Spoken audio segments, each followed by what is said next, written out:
Buenos días, Jaime. Buenos días a todos los oyentes de tu programa. En el tema del hospital, profesor, ¿cuál ha sido la participación de su gestión, de sus 4 años de gobierno? Porque la gente de Fernando Meléndez dice que ya han dejado con el 90% de avance y usted solamente tenía que terminar la obra. Y esta gestión dice que en los últimos años de su gestión, usted ha contratado a muchas empresas, pero no se ha terminado la obra. ¿Cuál es el desarrollo de ese hospital que se tuvo en su gestión, profesor Elifán Ochoa? La verdad de la milanesa. Para ser claros y tratar en lo posible que tus oyentes nos entiendan. Cuando nosotros entramos a la gestión, esa obra del Hospital Iquitos, de acuerdo al cronograma de ejecución de la obra, debería estar en el 51% en la gestión del señor Meléndez. Correcto. Nosotros solo encontramos en el 20.7% aproximadamente de ejecutado la obra. Ya tenía un retraso de más del 30%. Entramos nosotros el primer año, se continuó la obra con una empresa que hacía todo lo posible y hasta lo imposible por retrasar la ejecución de la obra para generar adicionales. Es más, hasta se cayó porque se terminó el plazo de contratación de la supervisora, que era una supervisora colombiana. Tuvimos que volver a postular a otra supervisora y eso nos demoró un promedio de 3 meses aproximadamente. Prácticamente se terminó el año 2019, avanzamos muy poco por una serie de problemas y dificultades que encontramos a través de la empresa y de la gestión saliente. Empezó luego el tema de la pandemia que nos paralizó 2 años en el Perú y en el mundo y por ende en nuestra región. Y creo que es un hecho que lo dicen muy pocos. Cuando me juzgan por los 4 años. Es cierto, literalmente diríamos que estuvimos 4 años, pero 2 años todos saben que se paralizó todo y nuestra gestión no tenía economía. Para que tengas una idea y la población también, Jaime, sí. Nosotros en esa época recibimos 98,000 soles de cano. Ese era todo el presupuesto. Y el resto que venía era para enfrentar ese terrible drama que pasó el mundo a través de la pandemia. Llegó el 2022 ya y la empresa volvió a paralizar, volvió a exigir una serie de adicionales aduciendo un montón de cosas. Nos presentó un adicional de 45 millones de soles. Nosotros lo rechazamos a través de una revisión técnica exhaustiva de nuestros funcionarios y podía llegar haciendo todos los cálculos a 30 millones. Mientras eso se daba, la empresa no avanzaba la construcción del hospital. A tal punto, Jaime, que tuvimos que tomar la decisión de romper ese contrato. Rescindir el contrato. Así es, ¿no? Rescindir el contrato. ¿Por qué? Porque 2 meses seguidos, en un mes, solo avanzó el 0.8%. Nada. Y el siguiente mes, el 0.7%. Entonces ahí nosotros tomamos la decisión porque ya era un tema con respaldo legal para poder rescindir el contrato y lo rescindimos. Y todo el mundo empezó a gritar cómo es posible que se haya hecho eso, porque no conocían los pormenores del accionar de esa empresa que estaba acostumbrada, y creo que hasta ahora, a no terminar obras de esa magnitud en todo el país. Tiene 7 hospitales que abandonaron, que le rescindieron el contrato, y 2 centros penitenciarios o cárceles en el país que tampoco ha terminado. ¿Se seleccionó mal al consorcio para ejecutar esa obra entonces? Pero por supuesto, si ya había un ejemplo en la construcción del hospital de Santa Gema de Yurimaguas, por la misma gestión del señor Meléndez, y ellos sabían cómo actuaban, pero parece que había una gran amistad entre ellos dos, una amistad entre comillas.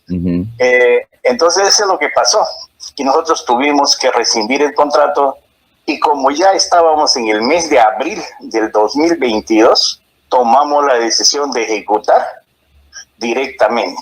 Por administración directa. Pero eso es precisamente lo que se dice de su gestión, que se han hecho más de 100 contratos para culminar el hospital y no se ha culminado. Pero por supuesto, Jaime, porque no contábamos con los recursos necesarios. Se hizo todo un trabajo intenso en el día y hasta en la noche construyendo para poder llegar a la meta de culminar ese hospital, porque tenía un enorme retraso de más del 30%. No, fíjese usted que cuando nosotros rescindimos el contrato, el hospital recién tenía un avance de cerca del 70%, 67% si no me equivoco.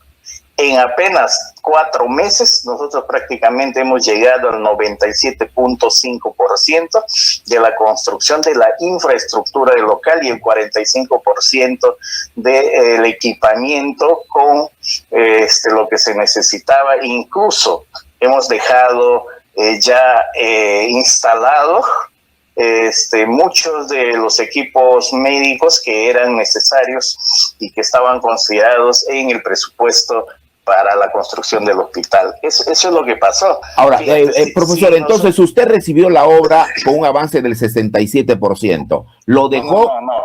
No. Nosotros hemos recibido la obra con el 20.7% que nos dejó el señor Meléndez. Con el 20.7%. ¿Usted lo dejó en el 97%? 97.5%. Están en las actas. ¿En infraestructura y equipamiento? No, en equipamiento solo el 45%. 45%. Ahora, la pregunta que le quiero hacer entonces, profesor, si en infraestructura se tenía el 97% de avance y en equipamiento el 45%, ¿por qué no se culmina en esta gestión? ¿Qué es lo que pasa según su criterio? Mira, cuando nosotros dejamos la gestión, dejamos en plena ejecución. Claro. Y en el presupuesto, porque así dice las normas, la gestión saliente deja el presupuesto ya elaborado y aprobado para la gestión entrante. Ahí consignamos nosotros entre 30 a 32 millones, que de acuerdo al expediente que teníamos, se necesitaba ese monto para culminar la obra, y un promedio máximo de 2 meses. O sea, lo que significaba ese 2.5% que faltaba, que era culminación, y que estábamos en ese proceso, debería haberse terminado máximo a fines de febrero. ¿Del 2023? Del 2023, del año que entró el señor Chávez. René Chávez. O sea, solamente faltaba culminar esa obra y se tenía presupuesto para ello. Pero por supuesto uno tiene que dejar el presupuesto. Entonces la pregunta lógica es, profesor, ¿y por qué cree que no se terminó? ¿Por qué luego se convocó y se dio a un consorcio por un monto de más de 100 millones de soles, 110 millones de soles, creo? Esa es una buena pregunta que no lo puedo contestar porque no ya entraba en mi decisión. Eso tendría que explicar fehacientemente el actual gobernador o la gestión actual. Pero la gestión precisamente del gobernador, él mismo ha dicho que es porque no se había hecho las obras tal como decía el expediente técnico. Entonces tenían que hacer un nuevo estudio, hicieron un análisis de la obra misma y se determinó que faltaba ese dinero y muchas obras más. No estaba como usted lo está diciendo. Entonces uno pregunta como periodista, ¿y a quién le creemos? Esto parece el juego del gran bonetón. Usted da cifras, da porcentajes y en la vereda de frente dan otras cifras y otros porcentajes. Y le pregunto, porque esa es mi inquietud también, ¿a quién le creemos, profesor? Jaime, yo te voy a decir algo que podrías comprobar. Remítanse a las actas de entrega. Cuando nosotros salimos del gobierno regional, como todos saben, que se tiene que hacer entrega de cargo. Y ahí está el avance y todo lo que se dejó en la construcción de ese hospital. Yo, ¿por qué tendría que mentir, por ejemplo, cuando le digo que consignamos 30, 32 millones de soles, que era lo que faltaba para la culminación de ese hospital. ¿Qué razón habría de que yo solamente deje eso si se necesitaba 100 millones? O sea, la cosa es muy clara. No tendría por qué haberlo hecho eso. ¿Por qué? Porque definitivamente ese hospital tiene que terminarse. Y no se terminó. Es más, Jaime, cuando nosotros tomamos a cargo el gobierno regional, la constructora de ese entonces, de acuerdo a la evaluación del proyecto, faltaba, por ejemplo, pozo tubular. ¿Cómo habían considerado? La gestión del señor Meléndez, que aprobó ese expediente, había considerado 16 metros cúbicos de agua para el día en el hospital, y de acuerdo al cálculo que se ha hecho, se necesitaba un promedio de 60 metros cúbicos diarios para atender toda la infraestructura del servicio de agua. No tenía subestación, por ejemplo, eléctrica. Tuvimos que poner eso, ¿no? Y una serie, o sea, el proyecto estuvo mal desde el inicio.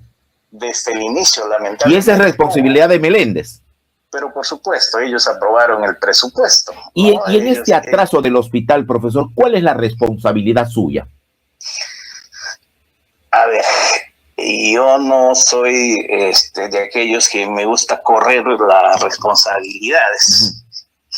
Pero es que teníamos un cuello de botella prácticamente imposible de darle solución, mientras la empresa Pizzarotti seguía en el manejo de la construcción del hospital, que nos retrasó terriblemente, porque como les he señalado hace unos momentos, avanzaba al mínimo para hacer pasar el tiempo, para poder pedir adicionales. Como le digo, mira, nos pidieron un adicional después de la pandemia de 45 millones de soles, ¿no? Y eso estaban ya acostumbrados. Entonces nosotros tuvimos la valentía de decirles no, hasta aquí no más. Así como hicimos, por ejemplo, Jaime, y algo que nunca se ha resaltado, por ejemplo, cuando nosotros entramos al gobierno regional, el señor Meléndez había abandonado, por señalarle un hecho, pero que es concreto y que poco se ha relevado, había abandonado el tema del arbitraje con la empresa china. Nosotros retomamos eso y creo que es uno de los pocos casos en el país donde se logró ganar a los chinos más de 40 millones de soles, ¿no? En un laudo arbitral. En un laudo arbitral.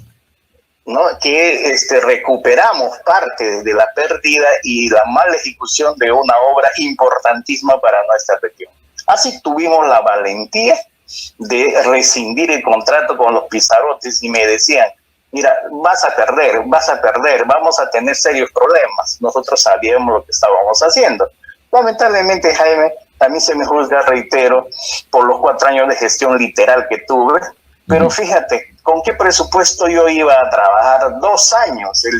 Porque el primer año entramos con el presupuesto comprometido que nos dejó la gestión anterior, como es lógico. Vino los 2 años de pandemia y solamente tuvimos 1 año realmente efectivo para desarrollar nuestra gestión. ¿Meléndez le dejó presupuesto para la obra del hospital? Sí, por supuesto que dejó. Limitado, pero dejó. ¿No? Y nosotros hicimos la gestión. Y fíjate, ese hospital se iba a terminar porque en noviembre, inicios del mes de noviembre, nosotros logramos conseguir 22 millones de soles ante la ministra Portalatino, me parece. Y cuando nos vamos a la semana para firmar ya el acuerdo para la transferencia de esos recursos, encontramos otro ministro. Y así pasamos. Todos saben que en nuestra gestión hemos pasado por 5 presidentes de la República, ¿no? Cientos de funcionarios, decenas de ministros, miles de técnicos cambiados permanentemente. O sea, todo eso ha hecho que la gestión no haya logrado los objetivos que nos habíamos propuesto, pero hicimos un intenso trabajo y ahí están las obras. Ahora, fíjate, Jaime, a pesar de todo, permíteme, porque es muy poco las entrevistas que estoy dando. Gracias. Entonces, una revisión técnica y una revisión seria, sin pasionismos, te vas a dar cuenta que las obras prácticamente más grandes de la ciudad hicimos nosotros, y en cada distrito y en cada provincia hemos hecho obras a pesar de las limitaciones económicas, a pesar de los 2 años de pandemia. No vas a encontrar una sola provincia que no hicimos 2, 3, 4 obras. En la evaluación que hace usted de su gestión, diría que el gobierno de Elisban Ochoa fue muy lejos mejor que el de Fernando Meléndez y el de René Chávez. Con todo lo que pasamos y con ese bajísimo y malo presupuesto, yo diría que largamente.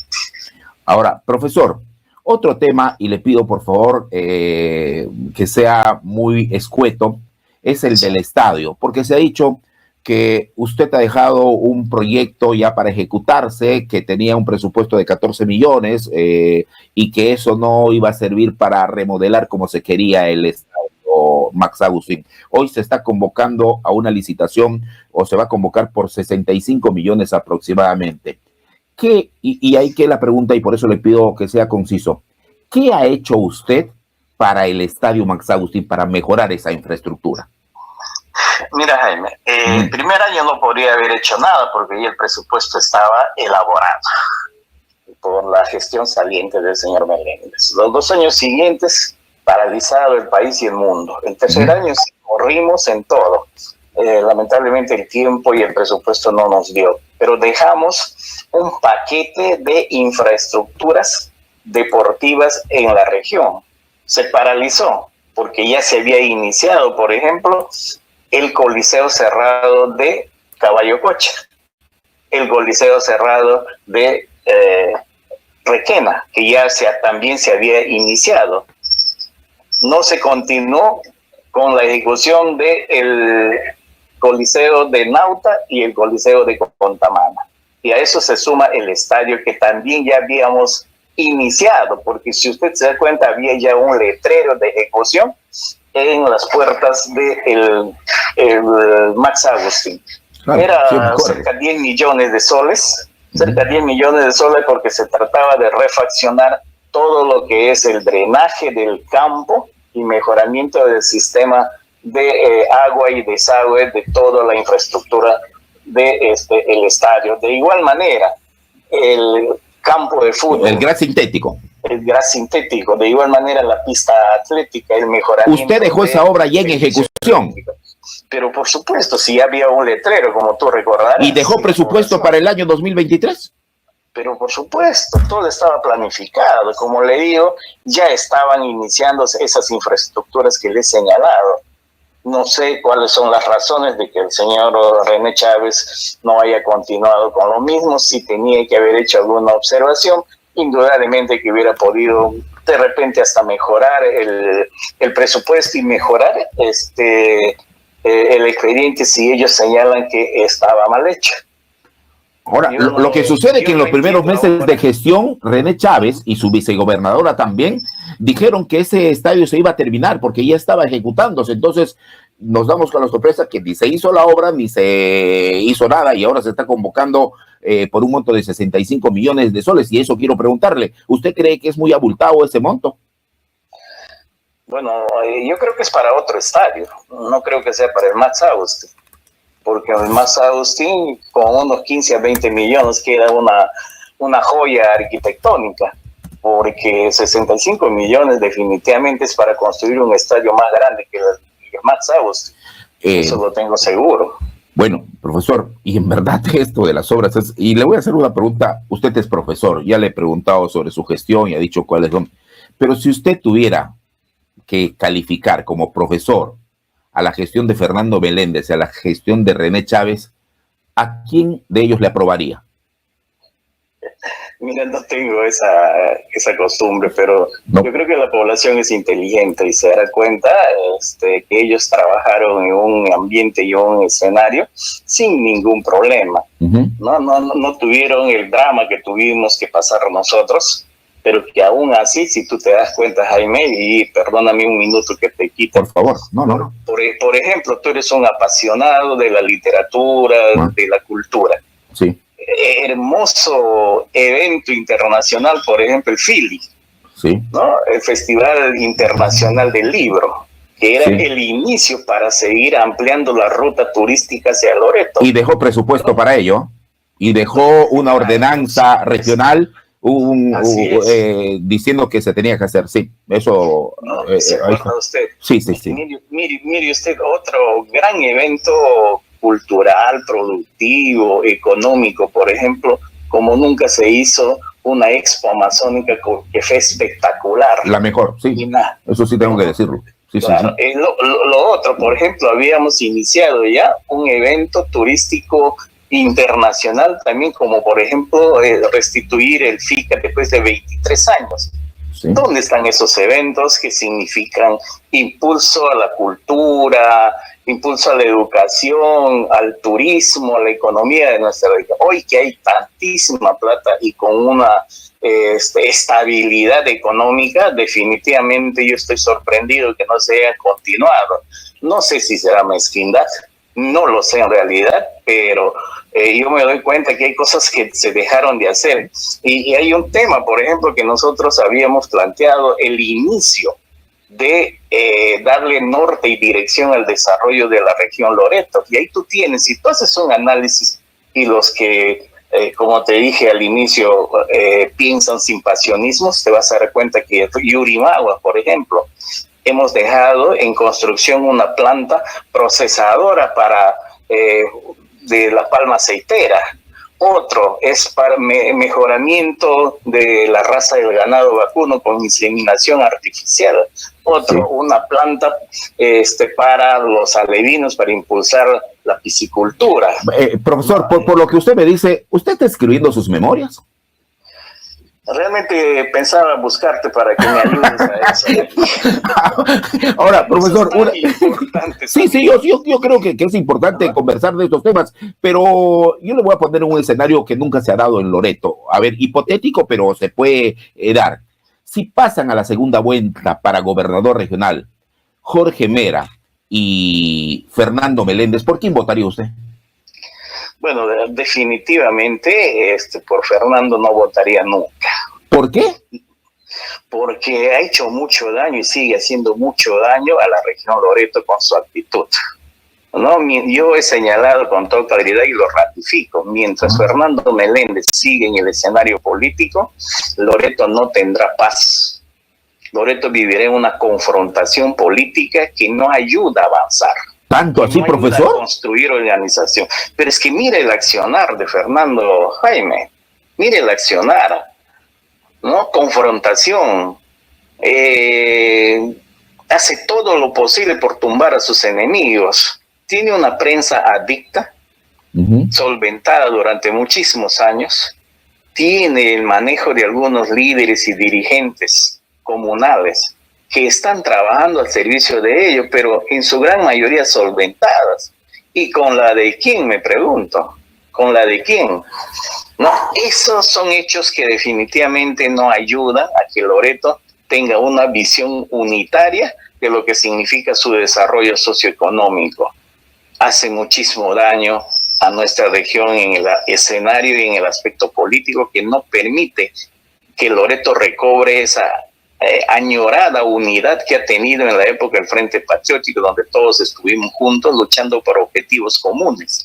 Eso se ha perdido, y mientras ellos, esa familia, porque en realidad es una familia, y si tú te das cuenta, está él, está el hermano, está la hermana, está la mujer, está el primo, está el sobrino, está el cuñado, todos intentando manejar los destinos de nuestra región, y con muchos intereses, por supuesto, personales. Profesor, eso es lo que es Fernando. Profesor, y para seguir en esta lógica, si usted ha hecho un diagnóstico de Fernando Meléndez, ¿podría hacer un diagnóstico escueto también de René Chávez? Mira, René Chávez ha sido de la misma cuna de Fernando Meléndez. Tiene algunos defectos que ha traído para eso. Ahora en la gestión mucho podemos ver de eso. Y otra cosa, ¿por qué la gestión del señor Chávez, con tantísimo dinero, no está haciendo una gestión eficiente y capaz? Porque está plagado de gente de Meléndez que trabaja en función a los intereses para que Meléndez pueda llegar. De René Chávez no se da cuenta de eso o no quiere darse cuenta de que hay muchísimos funcionarios técnicos en el gobierno regional actual que le están haciendo mucho daño, porque ahora el gobierno regional parece un peaje. Yo le llamo el peaje regional. Ese es el gran tema que atraviesa, y no es por falta de dinero, sino por falta de un equipo capaz, una visión clara sobre lo que tiene que ser el desarrollo de nuestra región. Para no comprometerle en el tema regional, profesor, ¿ya ha decidido por quién va a votar en las elecciones presidenciales? Aún no he decidido no hacer política activa en esta oportunidad, porque yo estuve en el escenario político distrital, provincial, regional por muchísimos años. Quiero dedicarme a mí personalmente. Quiero trabajar por mi bienestar y en los años que aún me quedan de vida, si Dios lo permite, para poder vivir bien con tranquilidad. Entonces he decidido alejarme de la política activa. Es lógico que estoy conversando con mucha gente, orientando de acuerdo a nuestra experiencia, pero yo hacer política por tal o cual candidato, eso por ahora está descartado totalmente. Y ahora que se habla de tantas obras y de tanto dinero, profesor, y usted de alguna forma estaba vinculado también a la industria de la construcción, una recomendación a los constructores de Loreto, o que hacen obras en Loreto. Mira, lo primero que tienen que ver es cómo les garantizan el pago. Ese es otro de los grandes problemas. ¿Tú te acuerdas, Jaime, cuando nosotros estuvimos en gestión? Las empresas comerciales, sobre todo las ferreterías, les faltaba material. Les faltaba material porque había N cantidad de obras en toda la región y se los pagaba prácticamente puntual. Hoy se está matando al empresariado loretano porque no se los paga 2, 3, 4, 5, 6 valorizaciones. Se paralizan las obras permanentemente. Por eso te decía hace un momento, eso es producto de que no hay un equipo técnico capaz de desarrollar una gestión con seriedad, con responsabilidad, pensando en la población y no en sus intereses. Entonces lo que yo quiero recomendarles a los empresarios es que primero, antes de participar, comprueben si realmente la obra en que van a meterse tiene presupuesto y tiene certificación presupuestal, porque también ahora hay un fenómeno que se viene dando, ¿no? Tiene presupuesto, pero no certificación. Exactamente, ¿no? Y solamente les dan muchas veces para el adelanto, y después vienen los grandes problemas. Entonces, todas esas cosas tienen que haber aprendido con una experiencia que vienen pasando y que hay muchos. He conversado con varios de ellos. Me dicen, mira, me deben 4, me deben 5. Uno más me dijo, me deben 8 valorizaciones. Entonces, no se puede trabajar así, ¿no? Eso es atentar contra la propia obra, contra la empresa que va a quebrar con toda seguridad, contra los trabajadores. Entonces, yo creo que eso tiene que corregir, y lo decimos en buena onda.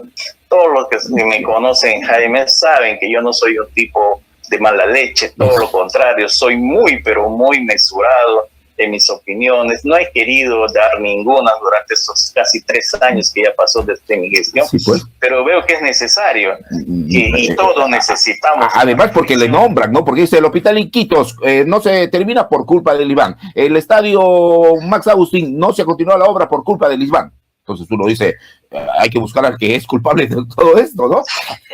Sí, mira, yo cuando entré no estaba quejándome de eso, ¿no? Entré y terminé las obras del señor Meléndez, solo el hospital no se pudo terminar, y seguir para adelante, ¿no? Y lamentablemente la pandemia nos cortó mucho de lo que pensábamos hacer, pero yo estoy tranquilo con mi conciencia porque hice hasta lo imposible por hacer bien las cosas y hacer.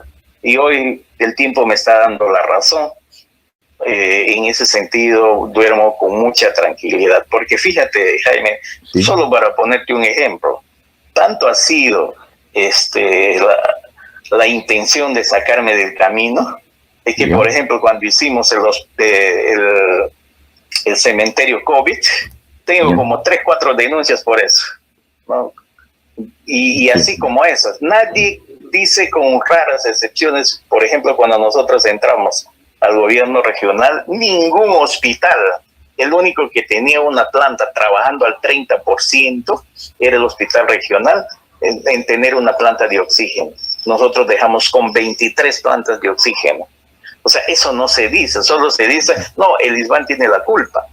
Pero pues, ¿quiénes lo dicen? ¿Quiénes lo dicen, Jaime? Los que no fueron capaces de hacer la solución de esos problemas. Ahora, yo le voy a decir una cosa también, profesor, que cuando me piden oye, ¿cómo evalúa la gestión de Luis Ochoa? Más allá de las obras de infraestructura, que es importante, yo recuerdo 2 cosas. La Expo Amazónica, que fue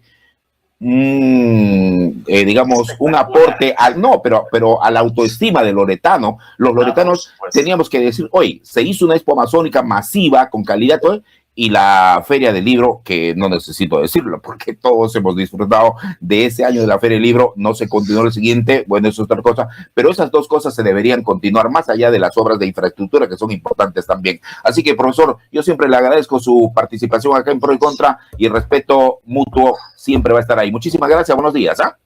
Buenos días, Jaime. Permíteme desear a la población loretana que en estas fiestas de paz, de tranquilidad, en estas fiestas donde el principal actor es el Niño Dios, nos ilumine para seguir adelante y que todas estas confrontaciones bajen de tono para poder tener un proceso electoral tranquilo, reflexionado, evaluado, y que nuestros candidatos, en vez de confrontarse, de insultarse, por favor, por el pueblo de Loreto, hagan una campaña seria, decente, informada, que permita recobrar la tranquilidad que los loretanos necesitamos para seguir adelante. Muchas gracias, Jaime, bendiciones. Igual. Y feliz Navidad para todos y un exitoso año 2026. Muchísimas gracias, profesor. Buenos días.